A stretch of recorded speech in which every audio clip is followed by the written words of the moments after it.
तुझी बायको मात्र बोलत होती तू एवढा आहे. तुझी बायको 200 रुपये रोजाने कामाला जात होती, हे अख्ख्या महाराष्ट्राला माहिती आहे. कुणाचे लफडे बायकांसोबत, कुणाचे कुणासोबत, कुणाच्या बायका असताना, घरात बायका असताना दुसरीकडे बायका ठेवलेल्या, हे असले तुझे सगळे दळबद्री कार्यकर्ते तुझे. आणि तू त्याच्या मोकाटे तू सोडलेला वळू. तुझ्या मागं कोणी नव्हतं, तुला या वाकड्याने उठून उभा केला आणि या वाकड्याने तुला दगडाचा देव केला. अमोल खुनेची बायको आणि आई म्हणली होती हा बेवडा आहे, हा दारू पिऊन आम्हाला पण त्रास देतो आणि मग माफ करा. असं अमोल खुनेची बायको कुठेही म्हटलेली नाही. ती एवढं म्हटलेली की त्यांना दारू पाजून कुणीतरी त्यांच्याकडनं हे बोलून घेतलं असन. माझा नवरा 2 वर्षापासून फक्त जरांगेच्या पाटलाच्या मागं पळतोय. याच्या अगोदर सुद्धा माझा नवरा जरांगे पाटलासाठीच काम करत होता. जरांगे पाटलांनी सांगितलं म्हणून माझ्या नवराने कोयत्याने त्याला कोपर्डी घटनेतल्या माणसांना मारलं. हे त्याला ट्रोल करण्यासाठी सुद्धा तू किती षडयंत्र रचले आणि काय काय केले तू. कशी शरद पवाराची गँग आणि तुझी ती चिलमफुकी आणि बेवडे पोरं माझ्या मागे लावले होते तू ट्रोल करायला. तू काही काम करत नव्हता. लफंग्या, चिलिमफुक्या, तू गांजा फुक्या.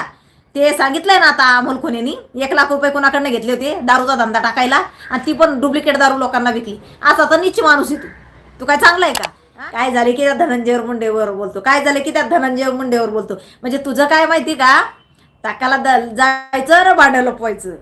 तुझं असं खाऊन तर घेतो, गिळून तर घेतो. आता ते अमोल खुने जे काय तुझ्यावर आरोप करतात ना त्याचे उत्तर द्यायचं सोडून आहे ना, आता तू ते पळायला लागला त्या धनंजय मुंडेच्या मागे. वानखेडीने तुम्हाला चितपट करून ठेवलं 2.5 वर्षापासून. तिनं तर तुमची पार आहे ना, तुमचा बाजार उठवलेला आहे, तुमचं जगणं मुश्किल केलेलं आहे तिने. तुम्ही सगळे कांड करून दमलेत तिला तुम्ही नीच. अरे तुमचं सगळं बाहेर निघणार आहे, लक्षात ठेवा. आणि तू काय झाले की त्या धनंजय मुंडेवर बोलतो, काय झाले की त्या धनंजय मुंडेवर बोलतो. म्हणजे तुझं काय माहिती का, टाकाला जायचं र भांडं लपवायचं. तुझं असं खाऊन तर घेतो, गिळून तर घेतो. आता ते अमोल खुने जे काय तुझ्यावर आरोप करतात ना त्याचे उत्तर द्यायचं सोडून आहे ना, आता तू ते पळायला लागला त्या धनंजय मुंडेच्या मागे. अरे सोड रे, जे आहे ना त्याची उत्तर दे. आणि काय म्हटलं तू, अमोल खुनेची बायको आणि आई म्हणली होती हा बेवडा आहे, हा दारू पिऊन आम्हाला पण त्रास देतो आणि मग माफ करा. असं अमोल खुनेची बायको कुठेही म्हटलेली नाही. ती एवढं म्हटलेली की त्यांना दारू पाजून कुणीतरी त्यांच्याकडनं हे बोलून घेतलं असन. माझा नवरा 2 वर्षापासून फक्त जरांगेच्या पाटलाच्या मागं पळतोय. याच्या अगोदर सुद्धा माझा नवरा जरांगे पाटलासाठीच काम करत होता. जरांगे पाटलांनी सांगितलं म्हणून माझ्या नवराने कोयत्याने त्याला कोपर्डी घटनेतल्या माणसांना मारलं. हे त्याची बायको बिचारी बोलत होती. खोट्या नको बरू. तुझी बायको मात्र बोलत होती तू एवढा आहे. तुझी बायको 200 रुपये रोजाने कामाला जात होती, हे अख्ख्या महाराष्ट्राला माहिती आहे. तू काही काम करत नव्हता. लफंग्या, चिलिमफुक्या, तू गांजा फुक्या. ते सांगितलंय ना आता अमोल खुनेनी 1 लाख रुपये कोणाकडनं घेतले होते दारूचा धंदा टाकायला आणि ती पण डुप्लिकेट दारू लोकांना विकली. असा तर नीच माणूस आहे तू काय चांगला आहे का. काय म्हणे 2 एकर जमीन समाजासाठी विकली. अरे बायकांच्या मागे लागू लागू गांजा फुकण्यासाठी तू विकली आणि बायकांवर उडवण्यासाठी. आणि बाप नावावर करून देत नव्हता ना म्हणून बापाच्या डोक्यात तू वरवंटा पण घातलेला आहे. हे ना तुझ्या त्या मातुरीच्या तिथल्या पोलीस स्टेशनला 2009ला दाखल आहे तुझ्यावर. आता ती तू रफादफा केला असन, तुझ्या बापाने मागं घेतला असन बघा तुझं पहिलं. आणि म्हणे त्याची बायको अशी म्हणत होती मी आता अरे बस कर रे, बस घरात गोदडी घेऊन झोप. आता ना तुझ्या कार्यक्रमाला गर्दी होते ना तुझ्या मागं आता मागं पळत ते लोक. ते तुझे तो गंग्या, तो एक नाही का तो काय हलवले हुलवले, तो तारक फिरक, तो कोण आणखी तारू बिरू तुझे ते घेऊन घुंगरू तुझे हिंडते, घुंगर बांधतोय पायाला हिंड. दुसरं कोण नाही येतोय मागे आता दलिंद्रिया. सगळ्यांना कळून चुकलं तू किती दलिंदर आहे आणि तू किती महाराष्ट्राला दलिंद्री लावली 2.5 वर्षापासून. 1 नंबरचा नीच आणि दलिंदर माणूस आहे तू. तुझ्यामुळे ना अख्खा महाराष्ट्र नासून गेलेला आहे. परंतु आता समाज जागा झालेला आहे. समाज जागा झालेला आहे आता. मी हेच सांगते 2.5 वर्षापासून मी हेच सांगते. पण तू काय केलं सांगितलं ना त्या अमोल खुने दादांनी मला कशा पद्धतीत मध्ये मला ट्रोल करण्यासाठी तू गँग उभी केली होती. कशा पद्धतीत तू लोकांना नाही का तो शरद पवार तो रोहित पवार कसे पैसे पुरवत होता लोकांना. माझ्या फेक माझे फोटो एडिट करून कसे तुम्ही व्हायरल करत होते, कसे मला गाणगाण गलिच्छ भाषेत ट्रोल करत होते, कसे कॅप्शन देत होते. हे तू जे केलंय ना ते अमोल खुने दादा सांगणार आहेत आता पत्रकार परिषदेमध्ये की मला ट्रोल करण्यासाठी सुद्धा तू किती षडयंत्र रचले आणि काय काय केले तू. कशी शरद पवाराची गँग आणि तुझी ती चिलमफुकी आणि बेवडे पोरं माझ्या मागे लावले होते तू ट्रोल करायला. सगळं बाहेर निघणार आहे. मी सांगत होते ना की मी संयम धरलेला आहे, मी शांतता धरलेली आहे. पण तुझं एक दिवस ना हेच लोक जे फुलं उधळत आहेत ना हेच लोक दगड घेऊन त्या मागे लागणार आहेत. हे संगीता वानखेडेचे शब्द होते. आणि एका महिलेचा तळतळाट कधीच घ्यायचा. माझा सगळ्यात जास्त तळतळाट तुला माझा लागणार आहे आणि सगळ्यात जास्त तळतळाट त्या लेकरांचा लागणार आहे ज्यांचं EWS गेलं.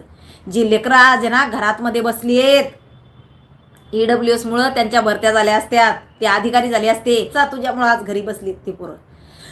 तुला लय या लेकरांचा तळतळाट लागेल, त्यांच्या आईवडिलांचा तळतळाट लागेल. तू सुखाने नाही जगणार रे, सुखाने नाही जगणार तू. लक्षात ठेव. बेवड्या, चिलिम फुक्या, गांजड्या, तू बघ कशा तुझ्या घंट्या वाजवतात लोक. आता तुला पळू पळू तुझ्या घंट्या वाजवतात. आता तू फक्त सप्ते कर, लग्न कर, मैत्री कर, याच्या पलीकडे काहीच करू नको तू.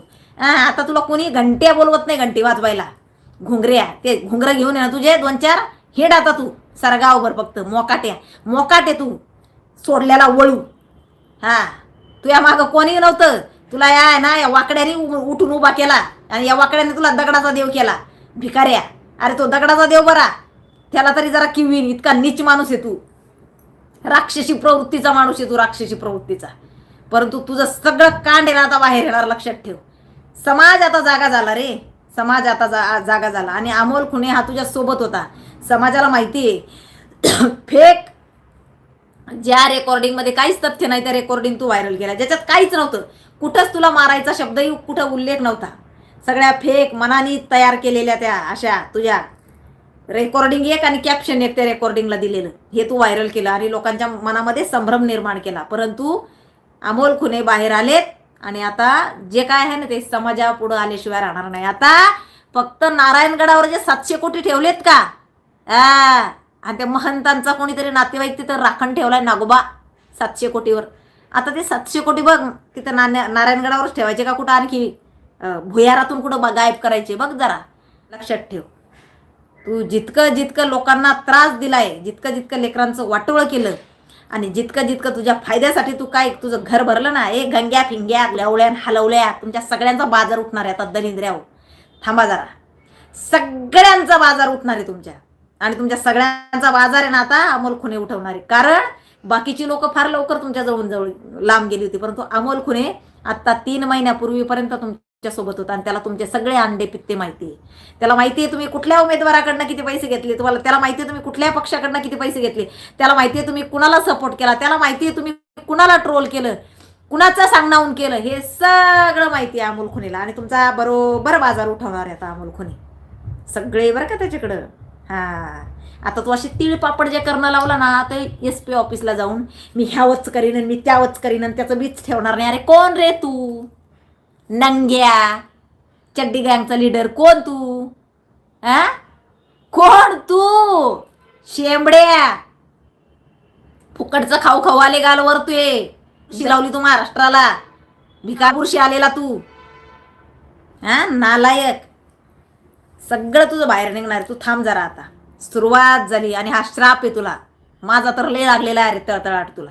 तुझं सगळं निघणार आहे बाहेर तुझं. थांब जरा तू. आणि तुझी जी गँग आहे ना पिल्लावळ तुझी, त्या पिल्लावळीला म्हणावं आता तयार राहा. आता सगळं होईल आता बरोबर. तुमचा हिशोब चुकता. 2.5 वर्षापासून फडणवीसला शिव्या देतो काय रे. सगळ्यांचा संयम आहे ना, सगळ्यांनी संयम ठेवलेला होता, पण आता सगळ्यांचा संयमाचा बांध तुटलेला आहे. कारण खरं बाहेर येतंय आता. आणि आता ना तुला भाजपचे लोक मारणार आहेत, ना फडणवीसचे समर्थक मारणार आहेत. तुला मारणार कोण आहे? जी लोक तुझ्यावर फुलं उधळत होती ना, तीच मारणार आहेत तुला. दगडी घेऊ मारणार म्हणजे तुला जीवाने नाही मारणार. हे चिलट्या, तुला काय मारायचं? तू कोण? शेंबड्या. तुला मारल्यावर तपास कसा लागन? तू कुठून एवढे पैसे तुला भेटलेत? कुणाचं ऐकून तू हे सगळं केलंय? तुला असे नाही मारणार आहेत. तुला दगडी घेऊ लोक मारणार आहेत. तू गल्लीनं पळणार आहे, लोक तुझ्या मागं दगडी घेऊन लागणार आहे. बघ तू आता फक्त तू जा ना, तुझा बाजार उठला म्हणून समज. आणि सुरुवात झाली तुझी. बघ इथून पुढं काय होतं. हे असले त्या सचिन लिमकर सारखी असली दलिंदर पिल्लावळ पाळून ठेवली तू. भीक माग्या. एक तुझा कार्यकर्ता चांगला नाही. हायच कुणाचा तरी करायचा काहीतरी हागर. हायच कुणाचे लफडे बायकांसोबत, कुणासोबत, कुणाच्या बायका असताना, घरात बायका असताना दुसरीकडे बायका ठेवलेल्या. हे असले तुझे सगळे दळबद्री कार्यकर्ते तुझे. आणि तू त्याच्याहून दलिंद्रिया. होणार तुझं सगळं बाहेर निघणार. थांब जरा. सुरुवात झाली. लक्षात ठेव, सुरुवात झाली. तुला पळू मारतील लोक. आणि बाकी राहिलं जनता. थांबा फक्त 4 दिवस. अमोल खुणे सगळं बाहेर काढणार आहे.